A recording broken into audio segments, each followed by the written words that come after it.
Bonjour à tous. Donc, on va travailler sur ce TP à montrer comment la surface des écosystèmes a évolué entre deux époques à Épernay, entre 1990 et 2018. On va travailler sur la notion d'écosystème considérée comme étant un milieu de vie. Et on va voir que autour d'Épernay, ça a changé.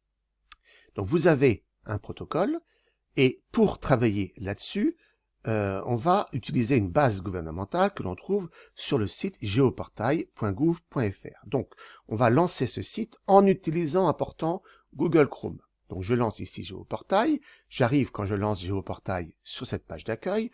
Je peux alors rechercher sur la page d'accueil l'adresse d'Épernay et je suis ici à Épernay. Voilà. Je vois bien ici Épernay qui est là, la vallée de la Marne, d'accord, et ici la vallée qui va à Saint-Martin-de-Blois. Ok, je peux zoomer, un petit peu comme ceci, soit avec la molette, soit avec les outils plus et moins, et me déplacer sur la carte.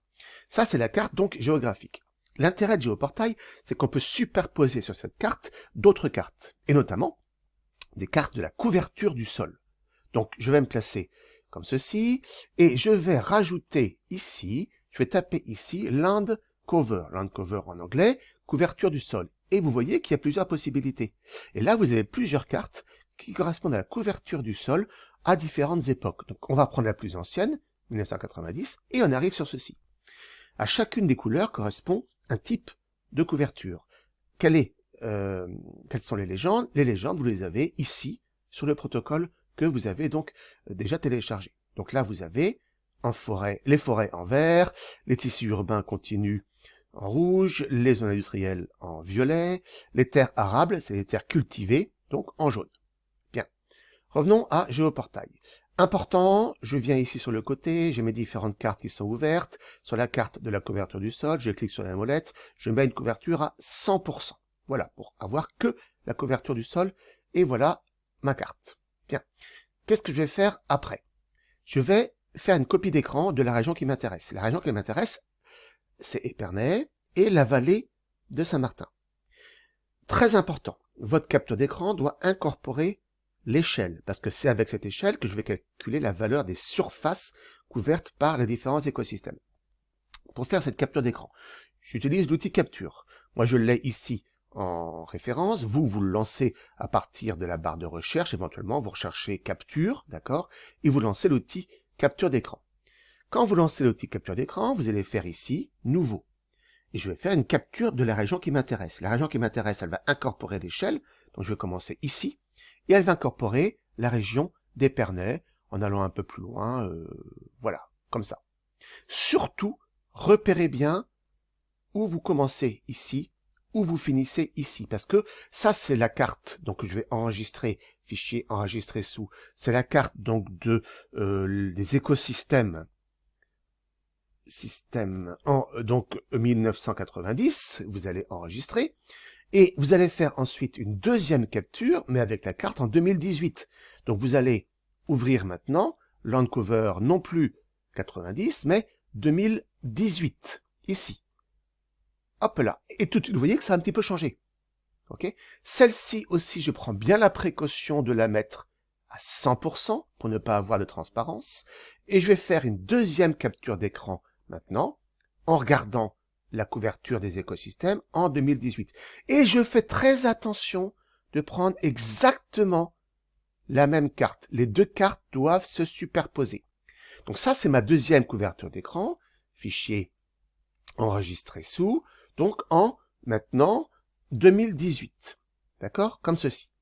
Ce qui fait qu'à la fin, je vais avoir enregistré mes deux cartes en 1900 et en 2018. Donc ça, c'est la couverture en 1990 et ça, c'est la couverture en 2018. Vous voyez que les deux cartes sont exactement superposées. Ça, c'est très important.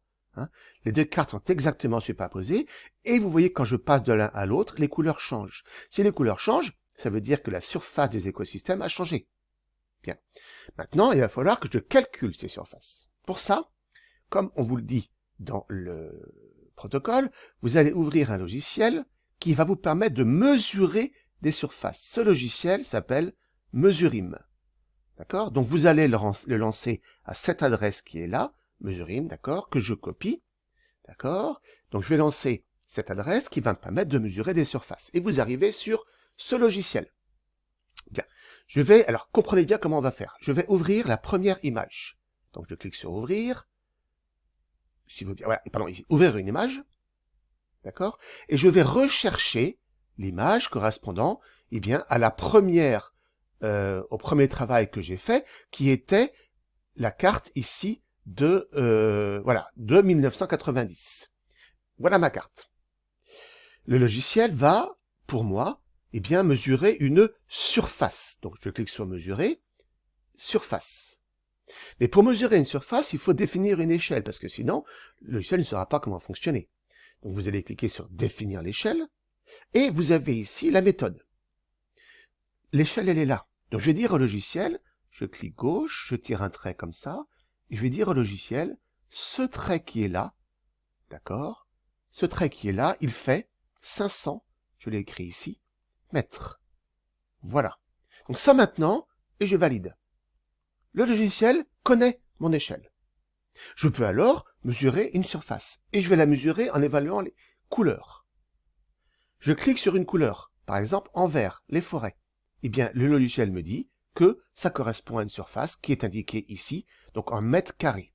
Cette surface, je la note dans mon tableau qui est ici. Je peux indiquer la surface. Alors attention, on vous dit en kilomètres carrés, donc il va falloir faire une conversion, je vous laisse faire. Bien, je reviens à mon logiciel. Une fois que j'ai mesuré la surface, je peux mesurer ici, eh bien, les vignes. Je clique sur les vignes, tout ce qui est vigne se colore, et j'ai ma surface. Je peux cliquer sur, ici, la partie habitat, sur la partie zone commerciale, sur la partie terre cultivée, et à chaque fois, mes surfaces apparaissent ici. Et à chaque fois, vous relevez, et à chaque fois, vous indiquez en kilomètres carrés votre tableau. Vous le faites pour 1990, vous le faites pour 2018. Vous avez alors un tableau d'évolution de la surface couverte par les écosystèmes. Ce tableau, moi, je veux que vous me le présentiez sous la forme de 2 diagrammes circulaires. 2 diagrammes circulaires, c'est quoi un diagramme circulaire? Quel aspect ça va avoir? Je pense que je l'ai ici dans ma correction. Quel aspect ça va avoir ce diagramme circulaire? Eh bien, c'est un aspect, non, c'est pas comme ceci, excusez-moi, je vais le retrouver. Quel aspect va avoir ce diagramme circulaire? Je vais l'avoir ici, voilà. Alors, quel aspect va avoir ce diagramme circulaire? Ici, voilà. Donc, un diagramme circulaire, ça a une tête comme ça.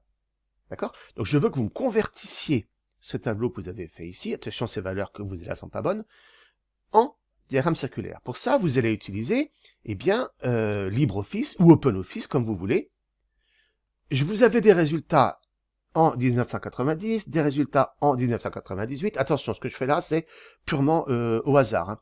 Hein. Par exemple, le vignoble, les villes, et puis les forêts. D'accord? Bon, ce que je donne comme résultat, c'est purement au hasard. Je vais dire 560, 232, 28. Et puis ici, 540, 248, et puis donc 52. Voilà, peu importe. Je sélectionne mes colonnes, comme ceci. Et je vais insérer, eh bien maintenant, un diagramme circulaire. D'accord? Pour ça, on va dans le diagramme. On choisit ce qu'on veut comme diagramme. Donc là, je veux un diagramme en secteur. Après, on peut ici prendre un petit peu ce qu'on veut. On se débrouille. OK? Alors, le problème que j'ai ici, vous voyez que c'est j'ai 4 trics. 1, 2, 3, 4. Or, moi, j'ai 3 valeurs. Donc, ça veut dire que dans ma sélection au départ, je n'ai pas fait ce que je voulais. Donc, je sélectionne uniquement cette colonne. Par exemple, insertion, diagramme, circulaire, comme ceci. Voilà. Et là, j'ai mon diagramme circulaire. D'accord? Oh, sauf que là, j'ai un problème, c'est que ça, j'en voulais pas. J'ai 4 trucs encore, ça m'intéresse pas. J'annule. Je sélectionne uniquement ceci. Insertion, diagramme, circulaire. Hop là, hop là, hop là, secteur. Voilà. Et là, j'ai mon diagramme circulaire d'évolution des différents écosystèmes entre 1900 en 1990. Attention, il n'y a aucune légende. Il va falloir que vous mettez des légendes, des pourcentages, des chiffres, vous vous débrouillez. Vous faites en sorte que ce diagramme circulaire soit correct, qu'on arrive à quelque chose qui ait un petit peu une tête comme ça, sauf que là-dessus, eh bien, je n'ai pas les surfaces, donc ce sera quelque chose qui sera encore amélioré. Mais je veux voir l'évolution de la couverture des surfaces entre 1990 et 2018. D'accord? Vous voyez qu'ici, par exemple, les zones commerciales diminuent. D'accord? Par contre, que les terres cultivées, les zones commerciales augmentent, que les terres cultivées diminuent.